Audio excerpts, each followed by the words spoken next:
안녕하십니까? 책 읽는 밤 달빛지기입니다. 오늘은 제가 여러분께 프랭크 오코너의 주정뱅이를 낭독해 드리겠습니다. 그럼 여러분의 구독과 좋아요에 힘입어 지금 낭독을 시작합니다.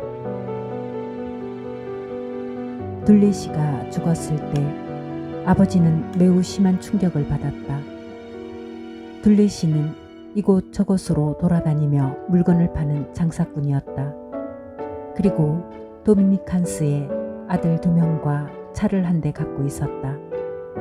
그는 사교적인 면에서 우리보다 몇 수나 앞서 있었지만 겸손해할 줄도 아는 사람이었다. 둘리시는 지성인이었고 모든 지성인들이 그러하듯 그는 사람들과 대화하는 것을 가장 좋아하였다.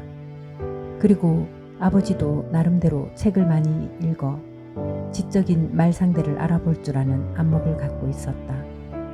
둘리시는 남달리 지적인 사람이었다. 장사차 만나는 사람들이나 성직자들의 이야기에 이르기까지 그는 마을에서 일어나는 일은 모두 알고 있었으며 저녁마다 길을 건너 우리 집으로 찾아와 아버지에게 뉴스 뒤에 숨은 진짜 뉴스를 전해주었다.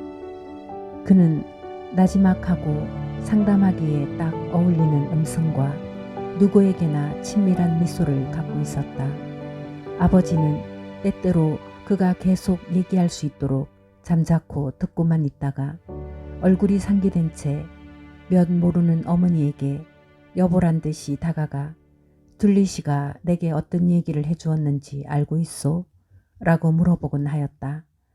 그 후 나는 누군가가 내게 비공식적인 정보를 들려줄 때마다 혹시 그 얘기 둘리시로부터 들은 거 아닙니까?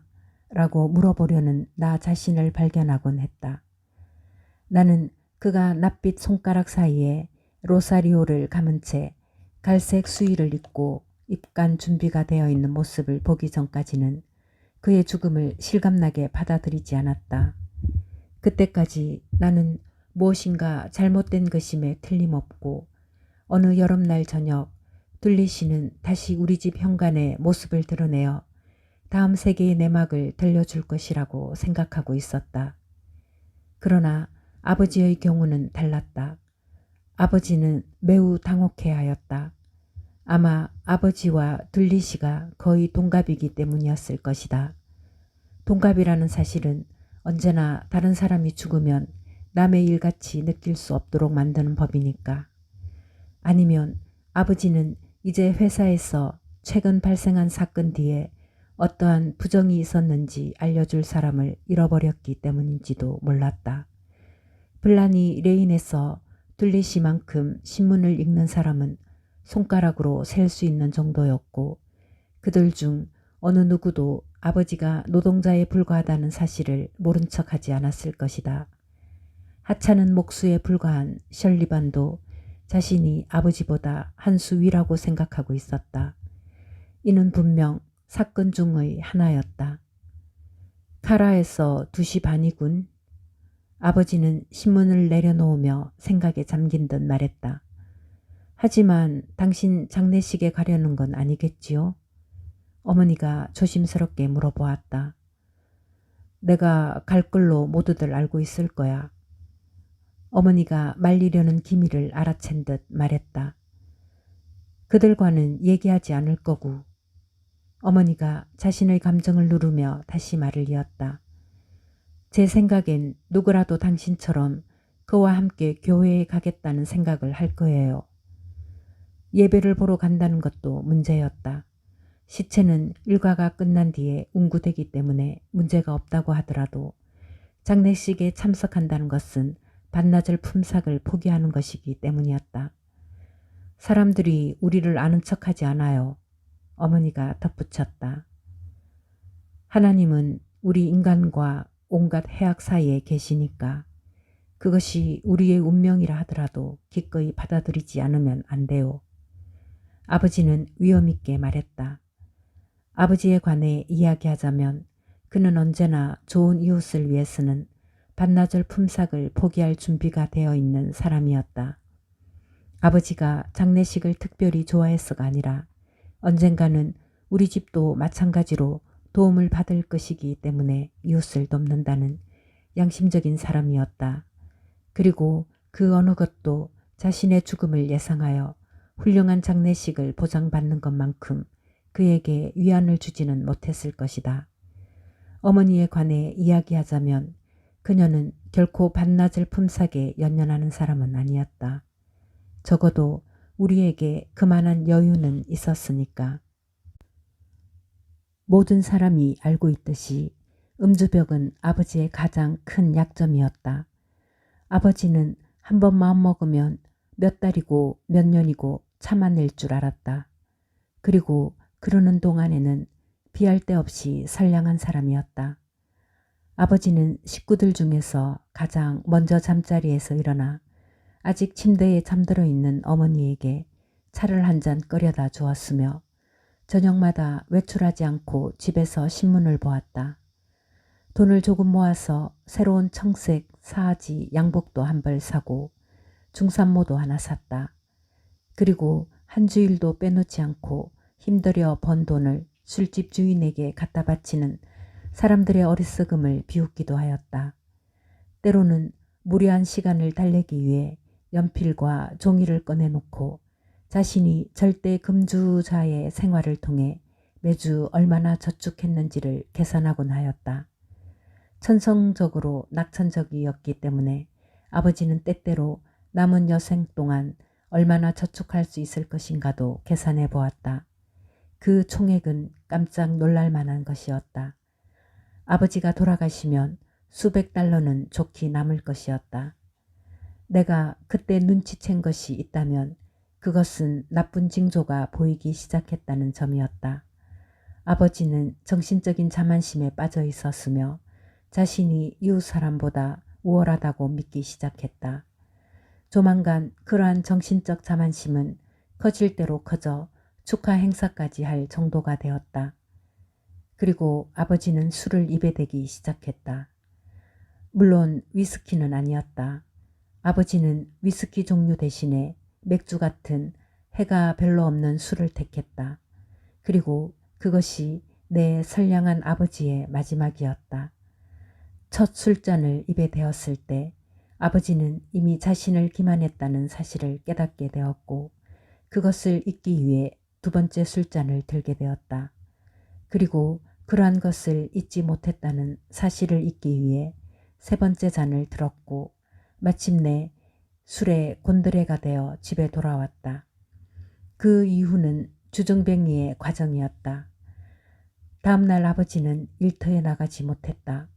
술 때문이었다. 대신 어머니가 일터에 나가 아버지 대신 사과하였다.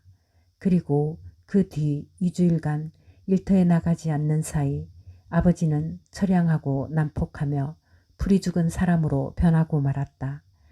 일단 술을 입에 대자 아버지는 부엌에 걸린 벽시계까지 팔아치우면서 술을 마셔댔다. 나와 어머니는 앞으로 어떤 일이 닥칠 것인지 알고 있었다. 그리고 앞날에 닥칠 재앙에 공포심을 갖기 시작했다. 장례식도 그중 하나였다. 덤피 씨 집에 가서 반나절쯤 할 일이 있는지 알아보아야겠어요. 어머니가 탄식하듯 말했다. 레리는 누가 돌보지요? 내가 레리를 돌봐줄게. 아버지가 선심쓰듯 대답했다. 조금 걷게 만들기만 해도 될 테니까. 나를 따로 돌볼 사람은 필요 없었다. 그리고 내가 집에 남아 동생 소니를 잘 돌볼 수 있다는 것도 우리 모두는 알고 있었다. 그러나 나는 아버지의 음주를 막을 가족으로서의 일이 더 중요했다. 그러나 나는 아버지가 술을 마시는 것을 막아본 적이 없었다. 그래도 어머니는 나에게 상당한 기대를 걸고 있었다. 다음 날 학교에서 돌아오자 아버지는 나와 아버지를 위해 차 2잔을 끓여내왔다. 아버지는 차를 끓이는 데에 훌륭했으나 다른 일에는 서툴기 짝이 없었다. 빵을 자르는 모습만 보면 가슴이 덜컥 내려앉는 것 같았다. 차를 마신 뒤 아버지와 나는 언덕 아래 교회로 갔다. 아버지는 가장 아끼는 청색 사하지 양복을 입고 중산모를 약간 삐뚤음하게 쓰고 있었으나 술 주정꾼 같아 보이지는 않았다. 아버지는 조문객들 중에 피터 크로울리가 끼어 있는 것을 발견하고 매우 기뻐하셨다. 피터는 또 다른 위험 인물이었다. 나는 일요일 아침 미사 후에 겪었던 경험을 통해서 그의 위험성을 잘 알고 있었다. 어머니의 말에 의하면 그는 공짜 술을 얻어먹기 위해 장례식을 찾아다니는 비열한 사나이였다. 나중에 한 사실이지만 그는 둘리 씨가 누구인지조차 모르고 있었다. 그러나 아버지는 전략할 줄 모르고 버는 돈을 모두 술집에 갖다 바치는 바보 중에 한 사람으로 그를 경멸투에 관심을 갖고 대해왔다. 그러나 피트 크로울리는 자신의 돈을 거의 낭비하는 법이 없었다. 아버지의 생각으로는 둘리 씨의 장례식은 매우 훌륭한 것이었다. 오후의 햇빛 아래 우리가 그의 연구차를 따라 나서기 전 아버지는 장례식을 눈여겨보아두었다. 운구차가 5대나 되는군. 아버지는 탐복하듯 말했다. 5대의 운구차하고 16대의 유계차라. 시의회 의원도 한 사람 와 있고 고문관이 2사람씩이나 참석하다니. 사제들은 헤아릴 수도 없고 술집 주인 윌리 맥의 장례식 이후로 거리에서 이런 장례식을 보기는 처음인걸. 아, 그야 그 친구 인심을 많이 얻었기 때문이지. 크로울리가 쉰 목소리로 대꾸했다. 제기랄, 그걸 누가 모르나? 아버지가 그에게 쏘아붙였다. 그 친구는 나의 가장 친한 친구였지. 죽기 이틀 전날 밤. 바로 이틀 전에 그 친구가 우리 집에 놀러와 주택 청부에 얽힌 얘기를 해주었는데 회사에 근무하는 녀석들은 밤이고 낮이고 도둑질만 해댄다고 말이야. 그러나 그 친구 그렇게 발이 넓은 줄은 몰랐지. 아버지는 만사가 다 기분 좋은 듯이 어린애처럼 걸어 나왔다. 아버지는 모든 조문객들이나 선데이즈 외를 따라 늘어선 훌륭한 집들을 보고 즐거운 표정을 지었다. 나는 그때 위험 신호가 강력하게 울리고 있음을 느꼈다. 화창한 날씨, 멋진 장례식, 이름 있는 성직자들과 공무원들, 이 모든 것들이 아버지의 성격 속에 내재해 있던 경솔함과 허영심을 자극하기 시작했던 것이다. 아버지는 오랜 친구가 무덤 속에 안치되는 것을 어떤 진정한 기쁨을 느끼며 바라보고 있었다. 마치 자신의 임무를 완수했다고 느끼는 듯 보였다. 그리고 기나긴 여름날 밤 둘리 씨를 무척 보고 싶어 할 테지만 친구를 그리워할 사람이 둘리 씨가 아니라 자신일 것이라는 사실도 그에게는 즐겁게 느껴지는 것 같았다. 저들보다 먼저 떠나야겠지. 무덤을 파는 사람들이 첫 삽으로 진흙을 퍼서 둘리 씨의 관위에 뿌리자 아버지는 크로울리에게 속삭이듯 말했다. 그리고 풀무덤 위를 염소가 뛰듯 껑충껑충 뛰면서 그 자리를 물러나왔다. 몇 달 동안이나 술을 끊고 있지 않았을 테지만 아마 아버지와 같은 상태에 있었을 운전자들이 기대 어린 눈초리로 아버지를 바라보고 있었다. 거의 끝나갑니까, 딕? 마지막 기도만 남았소. 아버지의 대답은 환희의 소식을 전하는 사람의 목소리처럼 들렸다. 운구차들이 술집으로부터 수백 야드 떨어진 곳에서 거품 같은 먼지를 일으키며 우리 곁을 지나갔다. 뜨거운 날씨만 되면 아픔을 느끼는 발 때문인지 아버지는 어깨 너머로 조문객 일행이 언덕 너머로 보이지 않는가 신경질적으로 뒤돌아오면서 걸음을 재촉했다. 그 일행에 있었다면 혼자 떠나는 것이 어려웠을 것이다. 선술집에 도착해보니 운구차들이 술집 앞에 멈추어 서 있었다. 그리고 검은 타이틀맨, 근엄한 표정의 남자들이 휘장이 쳐진 차창 밖으로 얌전하게 손을 내밀고 있는 신비의 여자들에게 조심스럽게 위로의 말을 건네고 있었다. 술집 안에는 운전사들과 쇼를 둘러선 2명의 여자가 있었다. 나는 아버지가 술 마시는 것을 막으려면 이때밖에 없다고 생각하고는 아버지의 상의 뒷자락을 잡아당겼다. 아버지, 지금 집에 돌아가지요? 나는 아버지 코트 자락을 다시 잡아당기며 말했다. 2분이면 된다. 아버지는 애정어린 눈빛으로 미소를 지으며 나를 달랬다. 레모네이드 딱 1병만 마시고 집으로 가는 거다. 그러나 나는 이 말이 사실이 아님을 알고 있었다. 그러나 나는 유약한 성격의 어린아이에 불과했다. 아버지는 뇌물로 나에게 레모네이드를 시켜주었고 2파인트의 흑맥주를 시켰다. 목이 말랐던 나는 단숨에 레모네이드를 마셔버렸다. 그러나 아버지는 나처럼 빠르지 않았다. 아버지는 오랫동안 술을 끊은 적이 있었고 그리고 그것으로부터 무한한 기쁨을 가진 적이 있었다. 아버지는 파이프를 꺼내더니 한번 불어본 다음 파이프 담배를 채운 뒤 커다랗게 뻐끔거리는 소리를 내며 담뱃불을 붙였다. 그런 다음 아버지는 등을 돌려 마치 등 뒤에 맥주잔이 있다는 사실을 모르는 사람처럼 카운터 위에 팔꿈치를 기대고서 천천히 손바닥 위에 묻은 담뱃가루를 쓸어냈다. 아버지는 저녁 때까지 앉아있을 자리를 잡은 것이었다. 아버지는 참석했던 장례식 때마다 끈질기게 끝장을 보아왔었다. 운구차는 떠나갔다. 그리고 친족 이외의 조문객이 술집 안으로 밀려들어와 반쯤 차게 되었다. 아버지, 이제 집에 가지요? 나는 아버지의 코트 자락을 다시 잡아당기며 애원했다. 아, 아직 내 어머니가 집에 돌아오려면 한참 멀었다. 아버지는 다소 자애스럽게 나를 타일렀다. 길가에 나가 놀기나 하렴. 내가 낯선 거리에서 혼자 놀 수 있으리라고 생각한 아버지의 처사가 냉정하게 느껴졌다. 나는 예전처럼 다시 따분해지기 시작했고 아버지는 해가 질 때까지 그곳을 떠나지 않을 것이라고 생각했다. 그래서 결국은 술에 떡이 된 아버지를 끌고 집에 가게 될 것이라고 믿었다. 그리고 블란이 레인 거리를 걷는 동안 모든 여자들이 막 딜레나니가 또 저 지경이 됐군 하며 수군될 것임을 또한 알고 있었다. 어머니가 격쟁과 함께 무척 화를 내리라는 것도 알고 있었다. 다음 날이면 아버지는 일터에 나가지 않겠지. 그리고 주말이 되기도 전에 어머니는 셔울 밑에 시계를 감추고 전당포를 찾게 되겠지.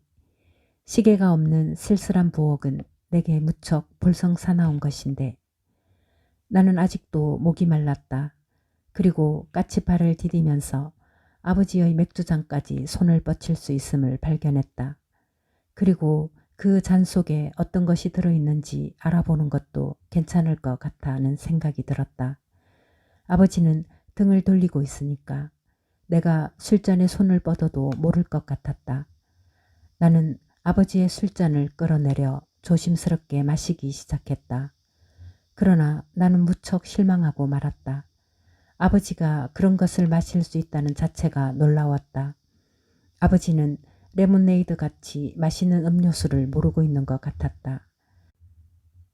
나는 아버지에게 레모네이드 맛이 어떤지 말해주려고 했지만 아버지는 얘기에 열중해 있었다. 아버지는 장례식 때 밴드를 부른 것이 정말 멋있다고 말하고 있었다. 아버지는 장총을 거꾸로 잡고 있는 듯한 포즈를 취하여 쇼팽의 장례식 마치 몇 소절을 흉내내었다. 크로울리가 경건한 태도로 고개를 끄덕이는 모습도 보였다. 나는 조금 더 마셨다.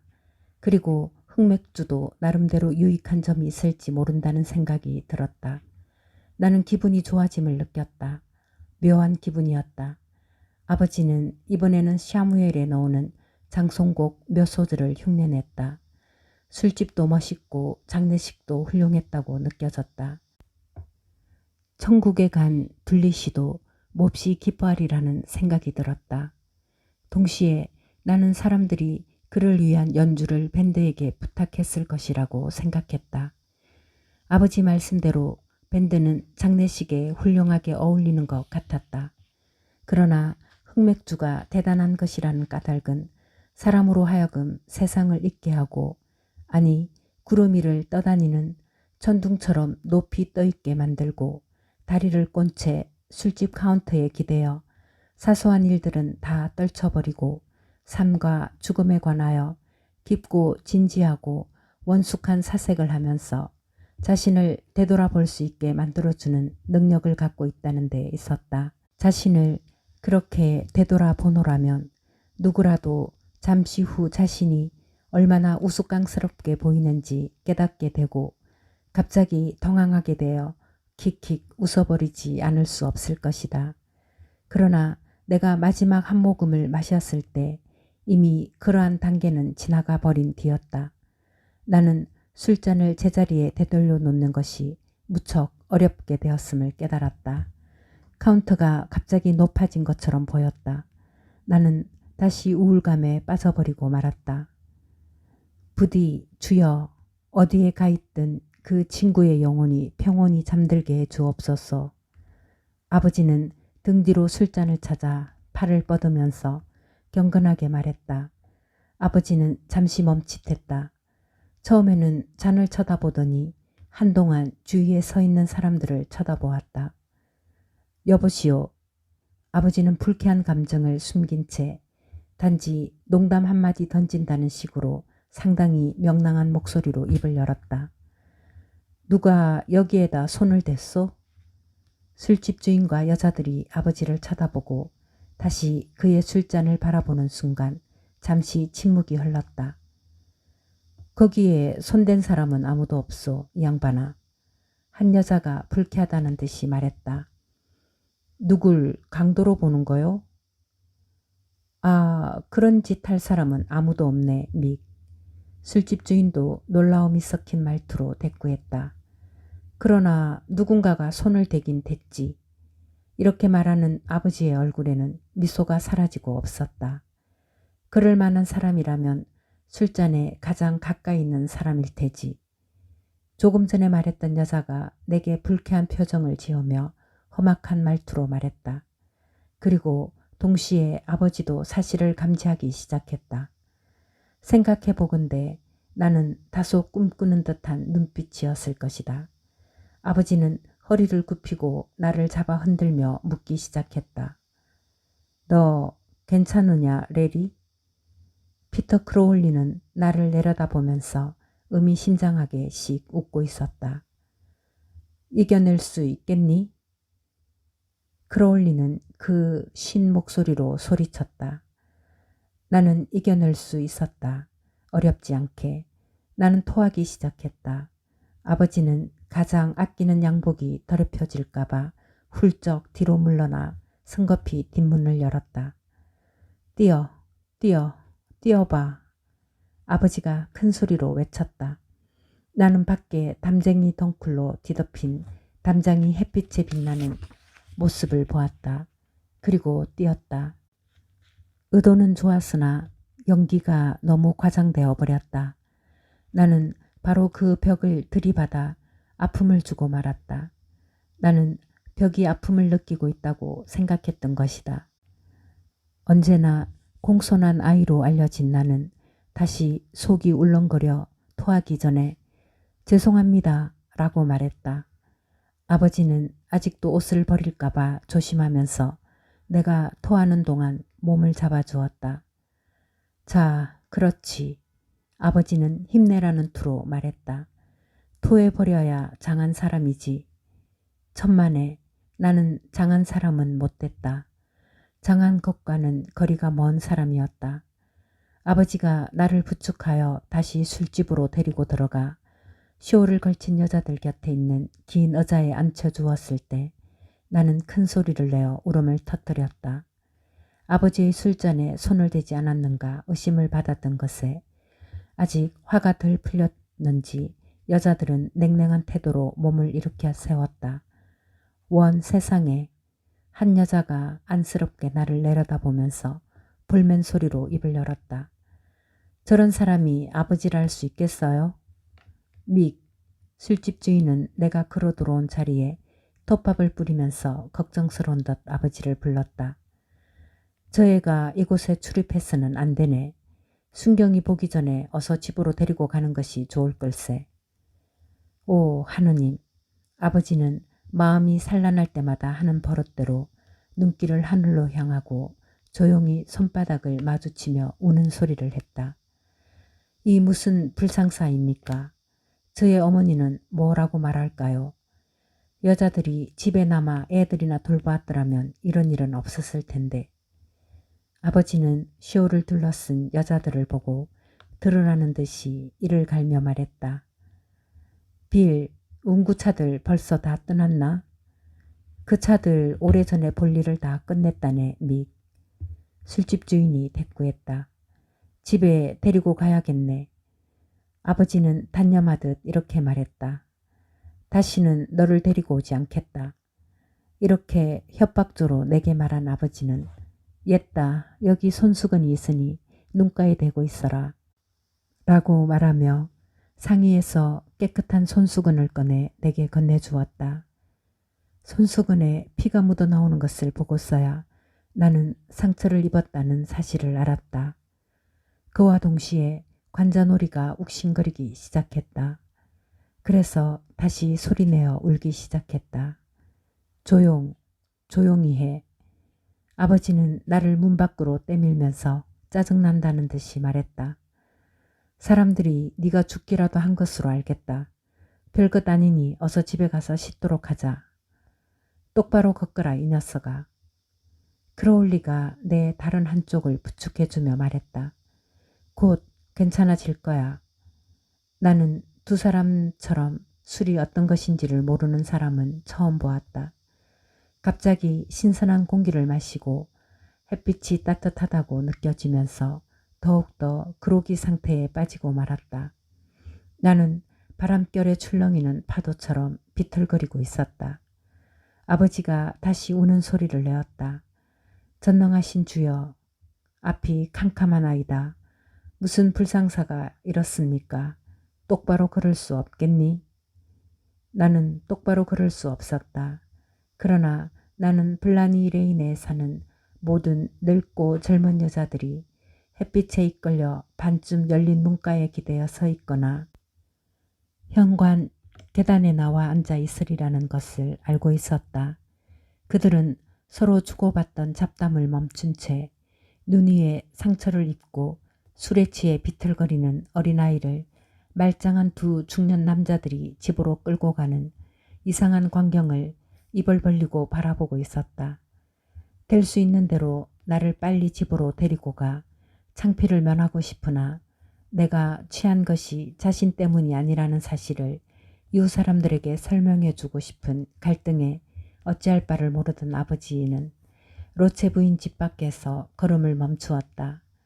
길 반대편 집 문 밖에는 늙은 여자들이 여럿 있었다. 나는 처음부터 그들의 인상을 좋아하지 않았다. 그들은 모두 내게 지나치게 많은 관심을 갖고 바라보는 것 같았다. 나는 주머니에 손을 찔러 넣고 로체 부인 집벽에 몸을 기댄 채 크라의 차가운 무덤 속에 누워있을 불쌍한 둘리시를 생각해보고는 측은한 생각이 들었다. 다시는 그가 길을 걸어가는 모습을 볼 수 없을 것이다. 그리고 나는 갑자기 아버지가 가장 좋아하는 노래를 감정을 넣어 부르기 시작했다. 어머나 저애 좀 봐. 러체 부인이 말을 꺼냈다. 목소리도 참 곱군. 신의 가호를. 나도 그렇게 생각하고 있었다. 그러나 아버지가 닥쳐 라고 소리치면서 손가락으로 나를 가리키고 야단을 칠 때면 나는 더욱 놀랐다. 아버지는 내 노래가 매우 어울리는 것을 알지 못하는 것 같았다. 그래서 나는 더욱 소리 높여 노래를 불렀다. 닥치라고 했잖아. 아버지는 다시 큰 소리로 꾸짖고는 로체 부인을 의식한 듯 미소를 지어 보이려고 애썼다. 이제 집에 다 왔다. 내가 집까지 업고 가마. 그러나 비록 몹시 취하기는 했어도 그렇게 불쌍하게 집까지 끌려가고 싶지는 않았다. 이제 저를 혼자 놔두세요. 나는 단호하게 아버지에게 말했다. 똑바로 걸을 수 있다고요. 단지 좀 쉬고 싶을 뿐이에요. 집에 가서 침대에 누워 쉬면 돼. 아버지는 나를 붙잡으려 하면서 악을 쓰듯 말했다. 아버지의 얼굴이 몹시 벌개진 것을 보고 나는 아버지가 무척 당황해하고 있다고 생각했다. 아이 참, 나는 짓궂게 말했다. 무엇 때문에 집에 가고 싶어 한단 말이에요. 제발 저를 그냥 내버려 두세요. 어떤 이유에서인지 길 건너편에 있던 여자들은 이러한 광경이 매우 재미있다고 생각하는 눈치였다. 그들은 넋이 빠지도록 배꼽을 잡고 웃어댔다. 술을 마실 바에야 온 동네 사람들이 다 나와서 놀려댈 정도는 되어야 하지 않겠느냐는 생각에서 나의 가슴 속에는 허황된 분노가 치밀어 오르기 시작했다. 도대체 누굴 보고 웃는 거야? 나는 그들에게 주먹을 쥐어 보이며 소리쳤다. 만약 내 길을 비켜주지 않으면 너희들 다른 쪽 낯짝을 비웃게 만들어 줄 테다. 그러나 그들은 더 재밌어하는 것처럼 보였다. 그렇게 교양머리 없는 인간들은 처음 보았다. 썩 꺼져버려 이 빌어먹을 망할년들. 닥쳐, 닥치라고 했잖아. 아버지의 날카로운 목소리가 들렸다. 아버지는 흥겨워하던 표정을 지워버리고 손목을 잡아 끌며 사납게 소리를 버럭 질렀다. 나는 여자들이 깔깔 웃어대는 소리에 대단히 화가 나 있었다.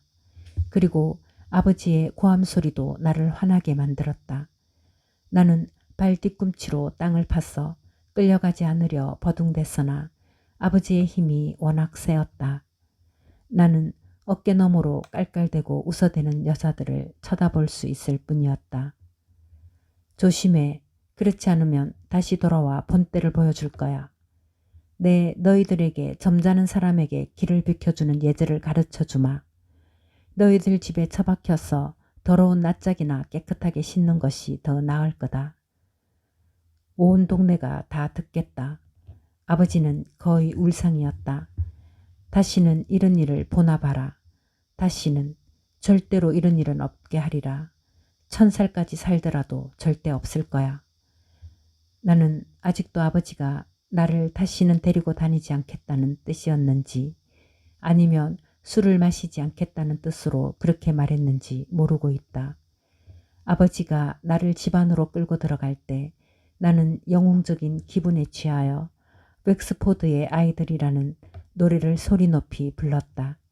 온전한 대접은 못 받으리라는 것을 안 크로올리는 얼른 집에서 도망을 쳐버리고 아버지는 나의 옷을 벗긴 뒤 침대에 눕혔다. 머리가 띵했던 나는 좀채 잠을 이루지 못했다. 기분이 몹시 불쾌했고 또다시 나는 토하고 말았다. 아버지는 천조각을 물에 적셔 내가 토하는 것을 닦아냈다. 나는 열에 휩싸여 누운 채 불을 지피기 위해 아버지가 나무를 쪼개는 소리를 들었다. 그런 다음 아버지가 식탁을 꾸미는 소리도 들었다. 갑자기 앞문이 콰당하고 열리더니 어머니가 소니를 안고 집 안으로 들이닥쳤다. 어머니는 평상시와는 달리 얌전하고 조용한 사람이 아니라 험악하고 경노한 사람처럼 보였다. 이웃 사람들로부터 모든 얘기를 들었음에 틀림없었다. 믹, 델라니, 얘에게 무슨 짓을 했어요? 어머니는 히스테리 발작을 하듯 소리를 질렀다. 조용히 여보, 조용히 해. 아버지는 옆구름질을 하며 어머니에게 입을 다물 것을 부탁했다. 동네 사람들이 다 듣겠소. 아하, 어머니는 소름 끼치는 웃음소리를 냈다. 아마 지금쯤이면 온 동네가 모든 일을 다 알고 있을 거예요. 불쌍하고 죄 없는 아이에게 술을 먹여갖고 당신과 또 다른 썩어빠진 더러운 놈팽이가 함께 즐거워했다는 걸 모두 다 알고 있단 말이에요. 그러나 애한테 술을 준 적은 없다고. 아버지는 이웃 사람들이 그의 불행을 제멋대로 해석하고 있다는 생각이 들자 소스라치게 놀라면서 말했다. 내가 등을 돌리고 있는 사이 저 애가 술을 마신 거라고. 도대체 나를 뭘로 생각하는 거야? 아하, 어머니도 씁쓸한 어조로 대꾸했다. 당신이 어떤 사람인지 이제 모두 알게 되었다고요. 애써 번 돈을 모두 술집에 고스란히 갖다 바치고 그것도 모자라서 자기 자식을 자신처럼 술 취한 건달로 키우다니. 그리고 어머니는 침실로 뛰어들어와 침대맡에 무릎을 꿇고 앉아 내 눈가의 상처를 보자 한탄을 했다. 부엌에서는 소니가 혼자 큰 소리로 울기 시작했다. 그리고 잠시 후 아버지가 얼굴에 자기 연민의 표정을 지은 채 눈을 덮을 정도로 모자를 눌러쓰고 침실 문가에 모습을 드러냈다. 일은 내가 다 했는데 이러쿵 저러쿵 잘도 짓거리는군. 아버지의 말소리는 푸념조였다. 내가 술을 마시고 있었다니 그거 참 재미있는 비난이군. 하루 종일 술 한 잔 입에 대지 않았다고. 저 녀석이 다 마셔버렸는데 내가 어떻게 술을 마셨다는 것인지. 동정을 받을 사람은 바로 나란 말이요. 기분 좋은 하루를 다 망치고 온 동네에 구경거리가 되었으니 말이요. 그러나 다음 날 아침 아버지가 일찍 일어나 도시락을 들고 일터로 나가자 어머니는 침실로 들어와 내게 키스해 주었다. 모든 일이 다 내 공인 것만 같았다. 나에게는 눈가의 상처가 나을 때까지 휴가가 주어졌다. 오, 용감한 내 아들. 어머니는 반짝이는 눈으로 말했다. 내가 아버지와 함께 그곳에 간 것은 주님의 뜻이었어. 너는 아버지를 수호하는 천사였지.